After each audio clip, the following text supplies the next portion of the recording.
Hello friend, स्वागत है आप सभी का अपने चैनल आज क्लास में। जैसे आपको पता है टेस्ट सीरीज शुरू हो चुका है और ये टेस्ट सीरीज रोज सुबह 5 बजे होता है। तो आप लोग 5 बजे लाइव बिल्कुल आइए। अगर आप 10वीं की तैयारी करते हैं तो आपके लिए टेस्ट देना काफ़ी जरूरी हो चुका है, क्योंकि अब परीक्षा के लिए बहुत ही कम समय बच गया है। तो आपको तैयारी बहुत ही अच्छी करनी है, क्योंकि यहाँ पे 2021 बोर्ड एग्जाम में बहुत ही अच्छे नंबर आपको लाना है। तो अगर आप टेस्ट नहीं देते हैं तो प्लीज़ आप लोग आके सुबह 5 बजे टेस्ट दीजिए। और आज के टेस्ट में यहाँ पे सभी विषयों से 30 महत्वपूर्ण ऑब्जेक्टिव प्रश्न है, जो 2021 बोर्ड एग्जाम के लिए काफी महत्वपूर्ण है। तो आप लोग 30 प्रश्नों को यहाँ पे सॉल्व कीजिए और सॉल्व करने के बाद यहाँ पे हमको बताइए कि आप 30 प्रश्नों में से आपने कितना सही किया है और कितना गलत किए हैं। चैनल को अभी तक आप सब्सक्राइब नहीं किए हैं तो चैनल को सब्सक्राइब कर लीजिए और बेल आइकन को ऑल पे दबा लीजिएगा, ताकि जब भी हम कोई वीडियो अपलोड करें तो सबसे पहले नोटिफिकेशन आप तक पहुंचे। तो आइए शुरू करते हैं यहाँ पे पहले नंबर प्रश्न से। पहला प्रश्न यहाँ पे मैग्नीशियम पाया जाता है। जो मैग्नीशियम होता है वो किस में पाया जाता है? ए ऑप्शन है क्लोरोफिल में, बी ऑप्शन है लाल रक्त में, सी ऑप्शन है वर्णी लवक में, डी ऑप्शन है यहाँ पे श्वेत रक्त में। तो जो मैग्नीशियम होता है वो किस में पाया जाता है आपको बताना है। तो मैग्नीशियम किस में पाया जाता है? क्लोरोफिल में पाया जाता है, यानी यहाँ पे ए ऑप्शन क्या हो जाएगा? बिल्कुल सही हो जाएगा। और जो क्लोरोफिल होता है इसी का दूसरा नाम क्या होता है? यहाँ पे हरित लवक होता है। और पेड़ पौधों की जो पत्तियां होती हैं वो हरी किसके कारण से दिखाई देती हैं? तो इसी क्लोरोफिल या हरित लवक के कारण। तो जो यहाँ पे देखिए मैग्नीशियम यानी क्या होता है? Mg। जो Mg तत्व होता है वो किस में पाया जाता है? क्लोरोफिल में पाया जाता है। तो ये प्रश्न आपको काफी अच्छी तरीके से समझ में आ गया होगा। तो आइए देखते हैं यहाँ पे दूसरा प्रश्न। दूसरा प्रश्न यहाँ पे देखिए, यदि 2 cos 3 थीटा बराबर यहाँ पे 1 है तो थीटा का मान ज्ञात करें। बोल रहा है कि यहाँ पे 2 cos 3 थीटा बराबर यहाँ पे 1 है, तो यहाँ पे आपको निकालना है थीटा का मान। तो थीटा का मान हम कैसे निकालेंगे? सबसे पहले इधर यहाँ पे 2 गुणा कर रहा है तो सबसे पहले इसको इधर भेज दीजिए। तो यहाँ पे हो जाएगा cos 3 थीटा, 2 इधर गुणा किया, इधर आएगा तो कहाँ पे आ जाएगा? बट्टा के नीचे आ जाएगा भाग करने। अब आपको यहाँ पे ध्यान रखना है कि यहाँ पे थीटा का मान निकालना है। तो थीटा का मान कैसे निकलेगा? जब यहाँ से cos हटेगा तभी यहाँ से थीटा का मान निकल पाएगा। तो ये जो मान दिया है इसको देखना पड़ेगा कि cos में ये कितने डिग्री का मान होता है। cos में ही देखना है। cos में क्यों देखना है? क्योंकि यहाँ से cos को हटाना है। तो यहाँ पे आपको देखना पड़ेगा कि ये cos में 1/2 कितने डिग्री का होता है। तो हमको पता है cos 60 डिग्री का मान 1/2 होता है। तो यहाँ पे लिखेंगे cos 3 थीटा बराबर यहाँ पे लिख देंगे cos 60 डिग्री। cos 60 डिग्री का मान कितना होता है? 1/2 होता है। तो यहाँ से cos क्या हो जाएगा? यहाँ पे कट जाएगा, इधर बच जाएगा यहाँ पे 3 थीटा बराबर इधर बच जाएगा यहाँ पे 60 डिग्री। उसके बाद ध्यान से देखिए, थीटा में यहाँ पे हम लोग को थीटा का मान निकालना है। तो 3 इधर गुणा कर रहा है तो इधर आके क्या करेगा? भाग करेगा, यानी थीटा बराबर कितना हो जाएगा? 60। भाग करने का मतलब क्या होता है? वो बट्टा के नीचे आ जाएगा। अब इसे आराम से कटा दीजिए आप लोग, 3 दूना चाहिए 20 बार में कट जाएगा, यानी थीटा का मान कितना निकल गया? 20 डिग्री। जो ऑप्शन नंबर डी क्या हो जाएगा? यहाँ पे बिल्कुल ही सही हो जाएगा। उम्मीद करते हैं ये भी प्रश्न आपको काफी अच्छी तरीके से समझ में आया होगा। तो समझ में आ रहा है तो प्लीज आप लोग वीडियो को लाइक भी कर दीजिएगा और वीडियो को शुरू से लेकर अंत तक देखिएगा, क्योंकि परीक्षा अब काफी नजदीक है। आज से ही आप लोग तैयारी कीजिएगा तो अभी आप बहुत ही बोर्ड एग्जाम में बहुत ही अच्छे मार्क्स ला पाएंगे। तो आज से ही आप लोग तैयारी में लग जाइए, क्योंकि दिन प्रतिदिन एक एक दिन कम होते जा रहा है और एक एक दिन ये ऐसे गुजर जाएगा जैसे आपको पता ही नहीं चलेगा। तो इसीलिए जो बोलते हैं कि आज से ही आप लोग तैयारी में लग जाइए। यहाँ पे देखिए 3 नंबर प्रश्न है, पंजाब में भूमि निम्नीकरण का मुख्य कारण है। यहाँ पे बताना है कि जो पंजाब में भूमि निम्नीकरण होता है उसका मुख्य कारण क्या है। ए ऑप्शन यहाँ पे वनोन्मूलन, बी ऑप्शन है यहाँ पे अति पशुचरण, सी ऑप्शन है अधिक सिंचाई, डी ऑप्शन यहाँ पे गहन खेती। तो पंजाब में भूमि निम्नीकरण का मुख्य कारण क्या है? तो ये अधिक सिंचाई है, यानी यहाँ पे क्या हो जाएगा? सी ऑप्शन क्या हो जाएगा? बिल्कुल सही हो जाएगा। पंजाब में भूमि निम्नीकरण का मुख्य कारण क्या होता है? तो ये अधिक सिंचाई होता है, यानी यहाँ पे सी ऑप्शन क्या हो जाएगा? बिल्कुल सही हो जाएगा। ये देखते हैं अगला प्रश्न यहाँ पे 4 नंबर प्रश्न है, पक्षी अपने घर लौटने की बात कब करता है? जो पक्षी है वो अपने घर लौटने की बात कब करता है, ये प्रश्न में पूछा गया है। ए ऑप्शन है यहाँ पे शाम को, बी ऑप्शन है रात को, सी ऑप्शन है सुबह को, डी ऑप्शन है दोपहर को। तो पक्षी अपने घर लौटने की बात कब करता है? तो ये शाम को करता है, यानी यहाँ पे क्या हो जाएगा? ए ऑप्शन क्या हो जाएगा? यहाँ पे बिल्कुल सही हो जाएगा कि पक्षी अपने घर लौटने की बात कब करता है? तो शाम को करता है। आइए देखते हैं यहाँ पे अगला प्रश्न। अगला प्रश्न यहाँ पे देखिए 5 नंबर प्रश्न है यहाँ पे, विश्राम अवस्था में मनुष्यों का हृदय 1 मिनट में कितनी बार धड़कता है। अगर कोई व्यक्ति विश्राम अवस्था है तो उसका जो हृदय है वो 1 मिनट में कितनी बार धड़केगा। ए ऑप्शन यहाँ पे 70 बार, बी ऑप्शन है 71 बार, सी ऑप्शन है 72 बार, डी ऑप्शन है यहाँ पे 80 बार। तो यहाँ पे एक विश्राम अवस्था में मनुष्य है तो उसका हृदय 1 मिनट में कितनी बार धड़कता है, तो ये 72 बार धड़कता है, यानी यहाँ पे क्या हो जाएगा, सी ऑप्शन क्या हो जाएगा, यहाँ पे बिल्कुल सही हो जाएगा। आइए देखते हैं अगला प्रश्न यहाँ पे। अगला प्रश्न यहाँ पे देखिए 6 नंबर प्रश्न यहाँ पे, खालिस का अर्थ क्या होता है। यहाँ पे आपको बताना है कि खालिस का अर्थ क्या होता है। ए ऑप्शन यहाँ पे इच्छा, बी ऑप्शन है बेचैनी, सी ऑप्शन है रुकावट, डी ऑप्शन है यहाँ पे वैर। तो यहाँ पे आपको बताना है जो खालिस शब्द है इसका अर्थ क्या होता है। तो खालिस शब्द का अर्थ क्या होता है, यहाँ पे वैर होता है यानी दुश्मनी होता है, यानी यहाँ पे डी ऑप्शन क्या हो जाएगा, बिल्कुल सही हो जाएगा। खालिस शब्द का अर्थ क्या होता है, यहाँ पे वैर होता है। आइए देखते हैं अगला प्रश्न यहाँ पे।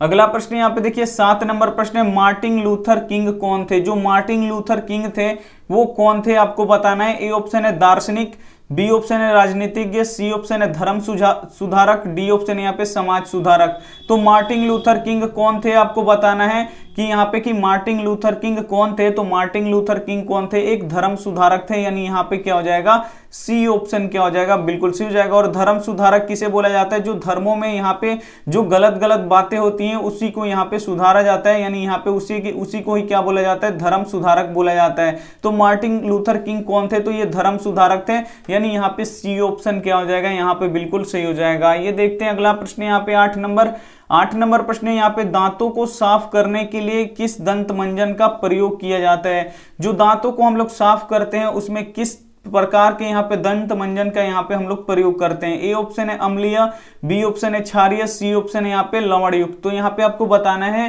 कि दांतों को साफ करने के लिए किस दंत मंजन का हम लोग उपयोग करते हैं। तो दांतों को साफ करने के लिए हम लोग क्षारीय जो होता है वो क्षारीय यहाँ पे दंत मंजन का प्रयोग करते हैं, क्योंकि यहाँ पे जो दांत में होता है, दांत क्या होने लगता है, अम्लीय होता है। अगर मुंह का पीएच मान 5.5 से कम हो जाए तो ये क्या होता है, दांत हमारे खराब होने लगते हैं। तो जब यहाँ पे मुंह का जो अम्लीय होता है उसको दूर करने के लिए यहाँ पे किसका हम लोग प्रयोग करते हैं, क्षार का प्रयोग करते हैं। इसीलिए दांत साफ करने के लिए किस दंत मंजन का प्रयोग किया जाता है, तो क्षारीय यहाँ पे दंत मंजन का यहाँ पे प्रयोग किया जाता है, यानी यहाँ पे बी ऑप्शन क्या हो जाएगा, यहाँ पे बिल्कुल सही हो जाएगा। ये देखते हैं अगला प्रश्न यहाँ पे। अगला प्रश्न यहाँ पे देखिए 9 नंबर प्रश्न है, बिंदुओं -2, 3 और 4, 1 को मिलाने वाली रेखा का मध्य बिंदु का निर्देशांक ज्ञात कीजिए। बोल रहा है यहाँ पे कि बिंदु जो इतना और इतना मिलाने वाली रेखा खंड का यहाँ पे क्या करना है, मध्य बिंदु का यहाँ पे निर्देशांक निकालना है। तो यहाँ पे देखिए एक बिंदु ये है, मान लीजिए ए है, और ये क्या है यहाँ पे बी है। इसका निर्देशांक -2, 3 है, इसका निर्देशांक 4, 1 है।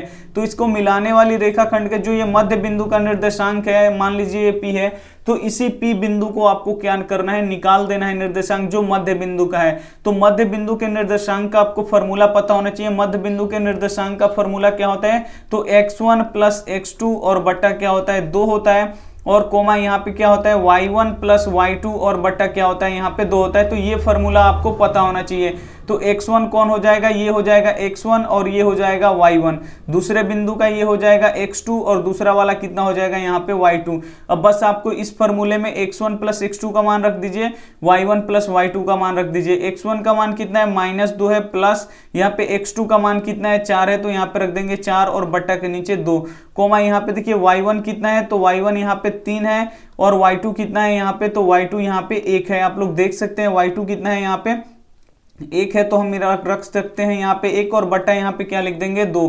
तो यहाँ पे देखिए अब क्या होगा, यहाँ पे 4 में से अगर 2 निकल गया, यहाँ पे देखिए -2 है, तो 4 में से 2 निकल जाएगा तो 2 बचेगा, और बट्टा के नीचे भी क्या बचेगा, यहाँ पे 2 बचेगा, और ऊपर में 3 और 1 कितना हो जाएगा 4, और बट्टा के नीचे कितना हो जाएगा 2। तो ये हो जाएगा, कट जाएगा 1 बार में, और ये कटेगा यहाँ पे 2 बार में, नहीं 1,2 क्या हो जाएगा, यहाँ पे मध्य बिंदु का निर्देशांक हो जाएगा, यानी ए ऑप्शन क्या हो जाएगा, यहाँ पे बिल्कुल सही हो जाएगा। उम्मीद करते हैं आपको बहुत ही अच्छी तरीके से समझ में आया होगा, तो वीडियो को आप लोग लाइक भी कर दीजिएगा। ये देखते हैं अगला प्रश्न यहाँ पे।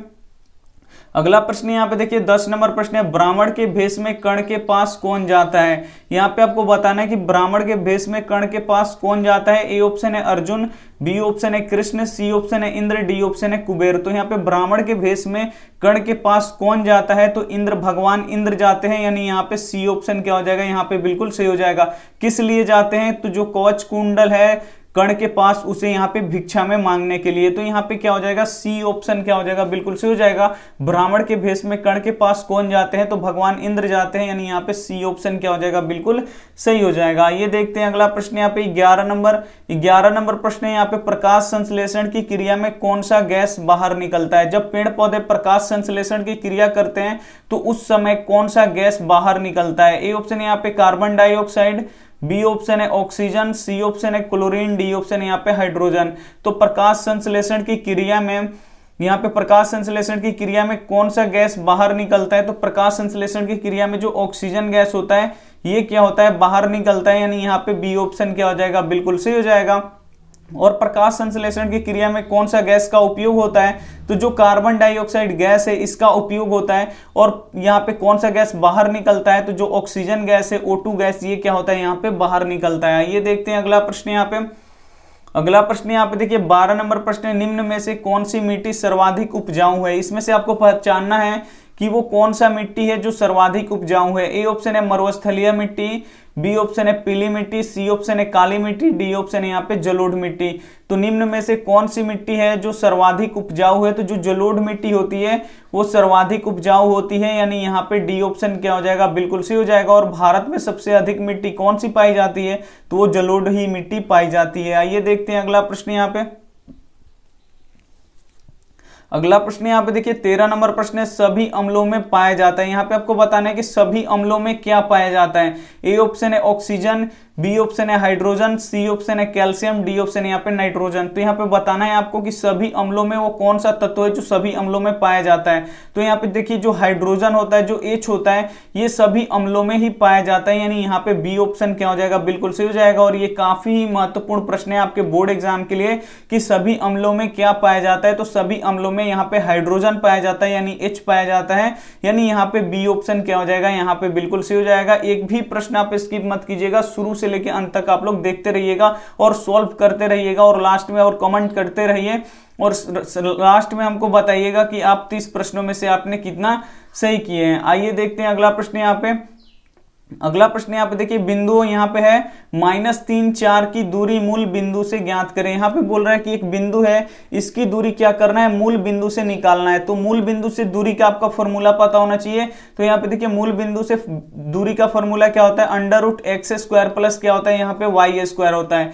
तो मूल बिंदु से बीच की दूरी का फॉर्मूला क्या होता है, √x² प्लस y²। तो ये जो पहला मान होता है वो x होता है, और जो दूसरा मान होता है वो क्या होता है, y का मान होता है। तो बस आपको यहाँ पे x का मान रख देना, y का मान रख देना, और सबसे पहले आपको फॉर्मूला पता होना चाहिए कि मूल बिंदु से दूरी के बीच की दूरी के फॉर्मूला आपको क्या होता है, तो √x² प्लस y²। तो अब आप यहाँ पे क्या कर दीजिए, अंडर है तो अंडर कर दीजिए, और x का मान, तो x का मान यहाँ पे -3 है तो यहाँ पे रख देंगे -3, और स्क्वायर कर देंगे, प्लस है तो प्लस, यहाँ पे देखिए y का मान कितना है, यहाँ पे 4 है तो यहाँ पे रख देंगे 4, और उसका स्क्वायर है तो स्क्वायर कर देंगे। और यहाँ पे देखिए -3 का स्क्वायर का मतलब -3 दो बार गुणा, तो माइनस माइनस यहाँ पे गुणा करेंगे तो सबसे पहले चिन्ह का होता है, तो माइनस माइनस प्लस, और 3 3 9, तो यहाँ पे अंडर लिख देंगे 9, और प्लस 4 का स्क्वायर यानी 4 दो बार गुणा, तो 4 चौका कितना होता है 16, तो यहाँ पे लिख देंगे 16 और 9 कितना हो जाएगा, यहाँ पे 25 हो जाएगा। और 25 का वर्गमूल कितना होता है, तो 25 का वर्गमूल 5 होता है। तो ये भी आपको याद रखना है, वर्गमूल आपको 1 से लेके 20 तक आपको याद होना चाहिए। तो वो 25 का वर्गमूल कितना होता है, 5 होता है, यानी यहाँ पे क्या हो जाएगा, सी ऑप्शन क्या हो जाएगा, यहाँ पे बिल्कुल सही हो जाएगा। ये भी प्रश्न आपको काफी आसान तरीके से आपको समझ में आया होगा। और यहाँ पे देखिए जो जो हम फार्मूला बताते हैं, अगर उतना आप लोग फार्मूला याद कर लीजिएगा तो एक भी प्रश्न इस वीडियो से बाहर नहीं जाएगा। जो हम मैथ का बताते हैं प्रश्न, उसमें से एक भी प्रश्न बाहर से नहीं जाएगा। आइए देखते हैं अगला प्रश्न यहाँ पे। अगला प्रश्न यहाँ पे देखिए 15 नंबर प्रश्न है, यहाँ पे हिंदी किस लिपि में लिखी जाती है। जो हिंदी है वो किस लिपि में लिखी जाती है आपको बताना है। ए ऑप्शन है गुरुमुखी लिपि में, बी ऑप्शन है देवनागरी लिपि में, सी ऑप्शन है खरोष्टी लिपि में, डी ऑप्शन है ब्राह्मणी लिपि में। तो जो हिंदी होता है, हिंदी किस लिपि में लिखा जाता है, तो हिंदी ये किस लिपि में लिखा जाता है, तो ये देवनागरी लिपि में लिखा जाता है, यानी यहाँ पे बी ऑप्शन क्या हो जाएगा, यहाँ पे बिल्कुल सही हो जाएगा। और जो पंजाबी होता है वो पंजाबी किस लिपि में लिखा जाता है, तो पंजाबी यहाँ पे गुरुमुखी लिपि में लिखा जाता है, तो ये भी आपको साथ में याद रखना है। और इंग्लिश किस लिपि में लिखा जाता है, तो वो रोमन लिपि में लिखा जाता है, तो ये भी आपको याद रखना है। और यहाँ पे पूछा था कि हिंदी किस लिपि में लिखा जाता है, तो हिंदी यहाँ पे देवनागरी लिपि में लिखा जाता है, जो ऑप्शन नंबर बी क्या हो जाएगा, यहाँ पे बिल्कुल सही हो जाएगा। ये देखते हैं अगला प्रश्न यहाँ पे 16 नंबर प्रश्न यहाँ पे कुटपाद किस में पाया जाता है। यहाँ पे बताना है कि कुटपाद किस में पाया जाता है। ए ऑप्शन यहाँ पे पैरामीशियम, बी ऑप्शन है युगलीना, सी ऑप्शन है अमीबा, डी ऑप्शन है यहाँ पे केचुआ। तो कुटपाद यहाँ पे आपसे पूछा गया है कि कुटपाद किस में पाया जाता है, तो कुटपाद किस में पाया जाता है, अमीबा में पाया जाता है। और कुटपाद की ही सहायता से जो अमीबा होता है वो भोजन को अंतर्ग्रहण करता है, कुटपाद की ही सहायता से। तो कुटपाद किस में पाया जाता है, तो ये अमीबा में पाया जाता है, यानी यहाँ पे सी ऑप्शन क्या हो जाएगा, यहाँ पे बिल्कुल सही हो जाएगा। ये देखते हैं अगला प्रश्न यहाँ पे। अगला प्रश्न यहाँ पे देखिए 17 नंबर प्रश्न है, बोल्ट मीटर को किस क्रम में जोड़ा जाता है। काफी महत्वपूर्ण प्रश्न है कि बोल्ट मीटर को किस क्रम में जोड़ा जाता है। ए ऑप्शन है यहाँ पे समानांतर क्रम में, बी ऑप्शन है श्रेणी क्रम में, सी ऑप्शन है दोनों में, डी ऑप्शन है इनमें से कोई नहीं। तो यहाँ पे देखिए जो बोल्ट मीटर होता है उसको परिपथ में किस क्रम में जोड़ते हैं, तो उसे परिपथ में यहाँ पे समानांतर क्रम में जोड़ते हैं, यानी यहाँ पे ए ऑप्शन क्या हो जाएगा, बिल्कुल सही हो जाएगा। और जो ए मीटर होता है, ए मीटर को अगर हमको परिपथ में जोड़ना होगा तो ए मीटर को हम किस क्रम में जोड़ेंगे, तो वो श्रेणी क्रम में जुड़ता है ए मीटर। और जो यहाँ पे वोल्ट मीटर होता है, तो वोल्ट मीटर किस में जोड़ा जाता है, तो ये समानांतर क्रम में जोड़ा जाता है। दोनों ही प्रश्न काफी महत्वपूर्ण है, तो दोनों ही प्रश्न को आपको क्या करना है, याद रखना है। आइए देखते हैं अगला प्रश्न यहाँ पे। अगला प्रश्न यहाँ पे देखिए 18 नंबर प्रश्न है, प्रकृति का सुकुमार किस कवि को कहा जाता है। यहाँ पे बताना है कि प्रकृति के सुकुमार किस कवि को कहा जाता है। ए ऑप्शन यहाँ पे निराला को, बी ऑप्शन है भारतेंदु को, सी ऑप्शन है जयशंकर को, डी ऑप्शन है यहाँ पे पंत को। तो यहाँ पे बताना है कि प्रकृति का सुकुमार किस कवि को कहा जाता है। और ये प्रश्न काफी ही महत्वपूर्ण है आपके बोर्ड एग्जाम के लिए कि प्रकृति का सुकुमार किस कवि को कहा जाता है, तो ये कवि पंत को कहा जाता है, यानी यहाँ पे डी ऑप्शन क्या हो जाएगा, यहाँ पे बिल्कुल सही हो जाएगा। ये देखते हैं अगला प्रश्न यहाँ पे। अगला प्रश्न यहाँ पे देखिए 19 नंबर प्रश्न है, दक्षिण भारत की सबसे बड़ी नदी घाटी परियोजना निम्न में से कौन सा है। यहाँ पे आपको बताना है कि दक्षिण भारत की सबसे बड़ी नदी घाटी परियोजना निम्न में से कौन है। ए ऑप्शन यहाँ पे तुंगभद्रा, बी ऑप्शन है अमरावती, सी ऑप्शन है चंबल, डी ऑप्शन यहाँ पे हीराकुंड। तो दक्षिण भारत की सबसे बड़ी नदी घाटी परियोजना कौन सी है, तो दक्षिण भारत की सबसे बड़ी नदी घाटी परियोजना कौन सी है, तुंगभद्रा है, यानी यहाँ पे ए ऑप्शन क्या हो जाएगा, बिल्कुल सही हो जाएगा। काफी महत्वपूर्ण प्रश्न है, तो आप लोग 30 प्रश्न यहाँ पे जरूर देखिएगा और लास्ट में आप हमें कमेंट करके बताइएगा कि आप कितना सही किए हैं। और आप जो बच्चा आज से यहाँ पे डेली पढ़ाई करना शुरू कर देगा, घर पे भी पढ़ाई करेगा, जो ऑनलाइन क्लासेस चलती हैं उसमें भी पढ़ाई करेगा, अगर बच्चा मन से पढ़ाई करेगा तो बोर्ड एग्जाम में बहुत ही काफी ही अच्छा नंबर ला पाएगा। तो आप लोग अब लापरवाही छोड़ दीजिए और बिल्कुल आप लोग पढ़ाई पे यहाँ पे ध्यान लगाइए। जो भी क्लास हो रहा है उसको पूरा देखिए, जो भी अगर आप पीछे के भी वीडियो देखते हैं तो उस वीडियो को आप लोग शुरू से अंत तक देखिएगा। क्यों बोलते हैं हम शुरू से लेकर अंत तक देखने के लिए, जब आप यहाँ पे 5 प्रश्न देखेगा, एक बच्चा है जो 5 प्रश्न देख रहा है, एक बच्चा है यहाँ पे जो 30 प्रश्न देख रहा है, तो किसका नॉलेज ज्यादा होगा, 5 वाला का नॉलेज ज्यादा होगा कि 30 वाले का नॉलेज ज्यादा होगा। तो यहाँ पे सही बात है कि जो बच्चा 30 प्रश्न देख रहा है उसे समझ रहा है तो उसे 30 प्रश्न याद होंगे और इसे किसने याद होंगे, 5 प्रश्न याद होंगे। तो परीक्षा में सबसे ज्यादा नंबर कौन लाएगा, ये 30 वाला। तो इसीलिए बोलते हैं कि आप लोग क्या कीजिए, क्लास कहीं भी करते हैं उससे हमें कोई भी मतलब नहीं है। आप क्लास किसी भी यूट्यूबर के पास करते हैं, किसी भी टीचर के पास करते हैं, तो आप जिसकी भी वीडियो देखते हैं आप लोग उसकी वीडियो शुरू से लेकर अंत तक जरूर देखिएगा। शुरू से लेकर अंत तक आप लोग देखिएगा तो आपके नॉलेज बहुत ही ज्यादा बढ़ जाएगा। अगर आप यहाँ पे लापरवाही कर दीजिएगा तो ये आपके साथ ये बोर्ड एग्जाम लापरवाही कर देगा, आपको कम नंबर दे देगा, तो फिर आप उदास हो जाइएगा। लेकिन अभी भी आपके पास संभलने का मौका है, तो आप लोग क्या कीजिए, बहुत ही मन लगा के पढ़ाई कीजिए आज से ही।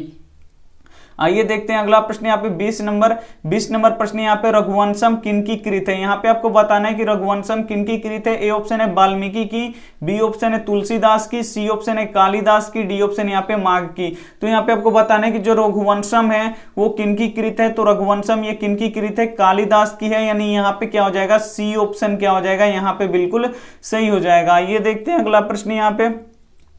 अगला प्रश्न यहाँ पे देखिए 21 नंबर प्रश्न है, टार्टरिक अम्ल किस में पाया जाता है। जो टार्टरिक अम्ल होता है वो किस में पाया जाता है आपको बताना है। ए ऑप्शन है यहाँ पे टमाटर में, बी ऑप्शन है इमली में, सी ऑप्शन है यहाँ पे दही में, डी ऑप्शन यहाँ पे सिरका में। तो जो टार्टरिक अम्ल होता है वो आपको बताना है कि टार्टरिक अम्ल किस में पाया जाता है। तो ये टार्टरिक अम्ल इमली में पाया जाता है, यानी यहाँ पे बी ऑप्शन क्या हो जाएगा, बिल्कुल सही हो जाएगा। जो टार्टरिक अम्ल होता है वो इमली में पाया जाता है। और टमाटर में कौन सा अम्ल पाया जाता है, जो ऑक्जेलिक एसिड होता है, जो ऑक्जेलिक अम्ल होता है वो टमाटर में पाया जाता है। और दही में कौन सा पाया जाता है, तो दही में लैक्टिक अम्ल पाया जाता है। तो उम्मीद करते हैं ये भी प्रश्न आपको काफी अच्छी तरीके से समझ में आ गया होगा कि टार्टरिक अम्ल किस में पाया जाता है। तो यहाँ पे इमली में पाया जाता है, और जो लैक्टिक अम्ल होता है वो दही में पाया जाता है। और टमाटर में कौन सा अम्ल पाया जाता है, तो ऑक्जेलिक अम्ल पाया जाता है। आइए देखते हैं अगला प्रश्न यहाँ पे।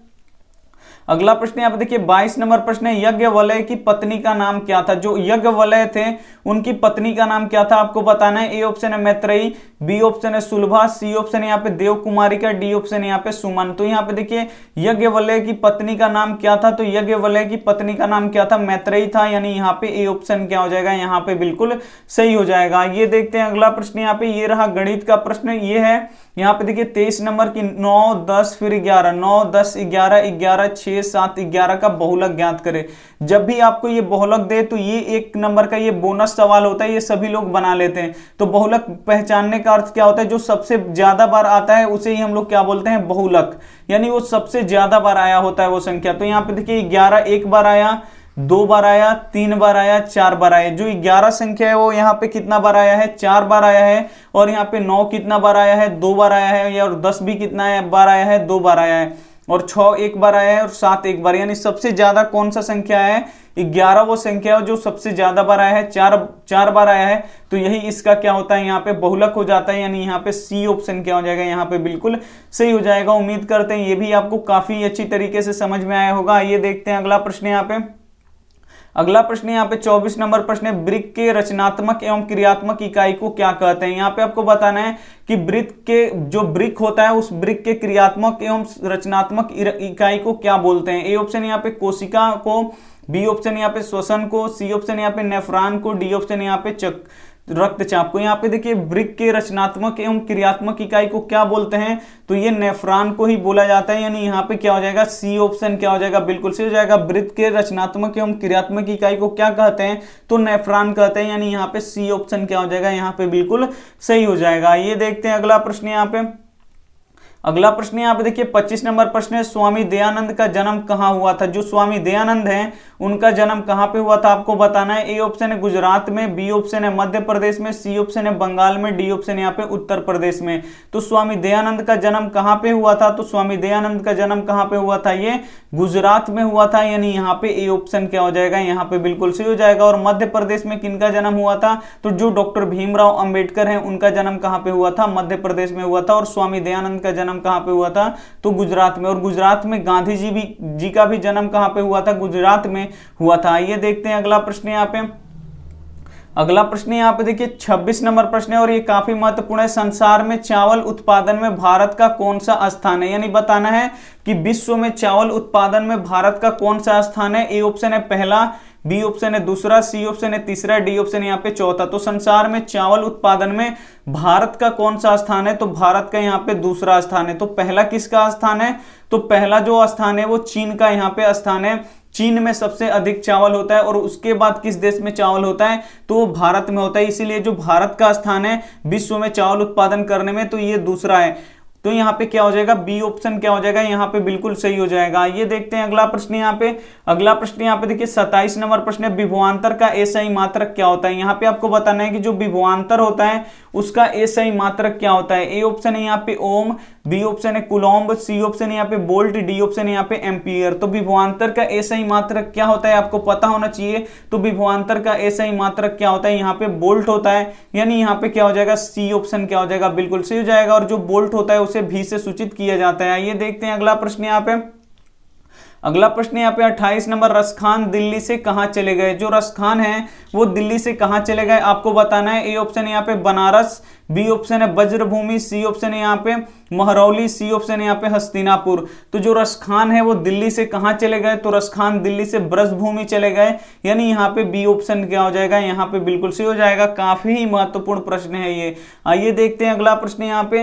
अगला प्रश्न यहाँ पे देखिए काफी महत्वपूर्ण है। 29 नंबर, मछलियां किस अंग से श्वसन करती हैं। जो मछलियां हैं वो किस अंग से श्वसन करती हैं आपको बताना है। ए ऑप्शन है फेफड़े से, बी ऑप्शन है त्वचा से, सी ऑप्शन है गिल्स से, डी ऑप्शन है यहाँ पे ट्रैकिया से। तो मछलियां किस अंग से श्वसन करती हैं, तो मछलियां यहाँ पे देखिए गिल्स जो गलफड़े होते हैं इससे ये क्या करती हैं, श्वसन करती हैं, यानी यहाँ पे सी ऑप्शन क्या हो जाएगा, बिल्कुल सही हो जाएगा।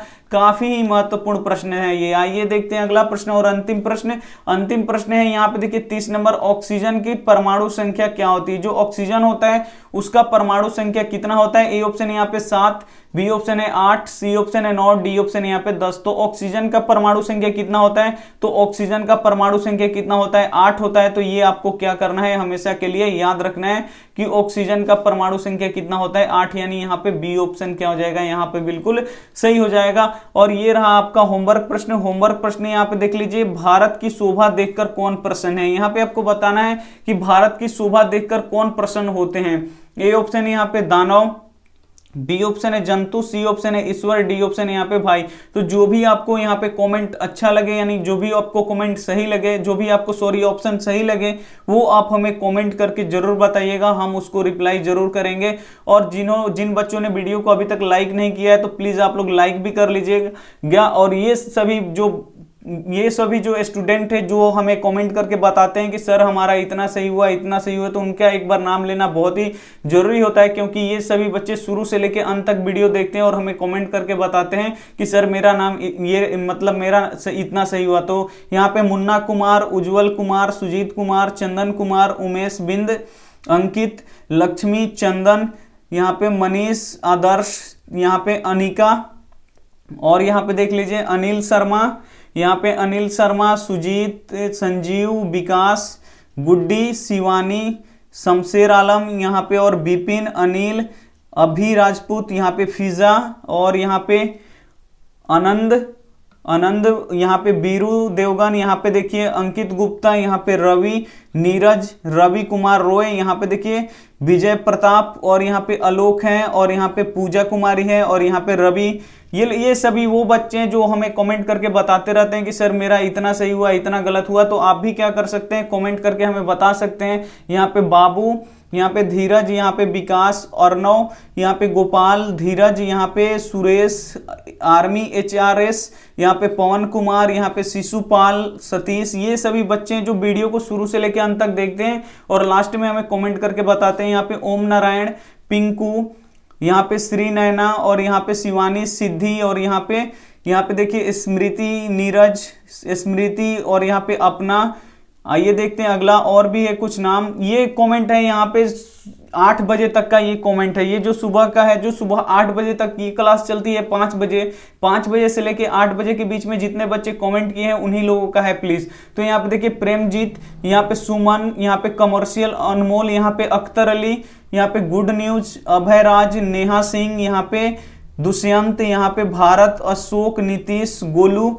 काफी बच्चे हमें कमेंट करके बताते हैं, और जितने भी बच्चे हमें कमेंट करते हैं बहुत ही अच्छा लगता है उनका कमेंट। और देख लीजिए सबका यहाँ पे रिप्लाई मिला होगा, एक एक कमेंट यहाँ पे सबको हम दिए हैं। और यहाँ पे देखिए जो दिल होता है वो सबको यहाँ पे दिया गया है, क्योंकि आप लोग सभी हमारे दिल के टुकड़े हैं। तो इसीलिए आप लोग यहाँ पे टेस्ट दीजिए, और टेस्ट देने के बाद आप लोग हमें क्या कीजिएगा, कमेंट में जरूर बताइएगा। यहाँ पे देखिए अमित कुमार, दीपक सिंह, यहाँ पे BDP, और यहाँ पे उत्तम सिंह, सुरभि शर्मा, सुजय चौहान, यहाँ पे राजा शर्मा, यहाँ पे वीरेंद्र। आइए देखते हैं थोड़ा सा और है यहाँ पे, और ये शायद अंतिम है। यहाँ पे देखिए कुमार, अंचल, आयुष, अमृत, श्याम, और यहाँ पे देखिए रंजीत, ये गौतम, सुनील, और यहाँ पे क्या है इशिका शर्मा। तो यहाँ पे देखिए ये बच्चे हैं जो हमें कमेंट करके बताते हैं। तो आप भी क्या कर सकते हैं, हमें कमेंट करके बता सकते हैं। अगर चैनल को अभी तक आप सब्सक्राइब नहीं किए हैं तो चैनल को सब्सक्राइब कर लीजिएगा। और जिन बच्चों का यहाँ पे छूट गया है, क्योंकि ये जो कमेंट है वो सुबह 5 बजे से क्लास चलता है, वो 8 बजे तक ही का कमेंट है।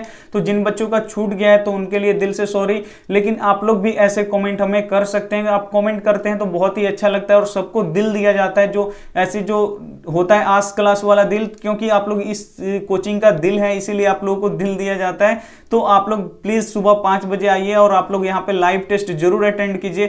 थैंक यू फॉर वॉचिंग, मिलते हैं अगली वीडियो में। इस वीडियो को आप लोग को शेयर कर दीजिएगा, क्योंकि अपने ही घर के आप लोग परिवार हैं, हमारे छोटे भाई बहन हैं, तो आप लोग इस वीडियो को जरूर शेयर कीजिएगा। इस चैनल को जरूर सपोर्ट कर रहे हैं, वैसे आप लोग हमेशा करिएगा support. Thank you for watching, मिलते हैं अगली वीडियो में। तब तक अपना ध्यान रखिए, मन लगा के पढ़ाई कीजिए। Take care and bye.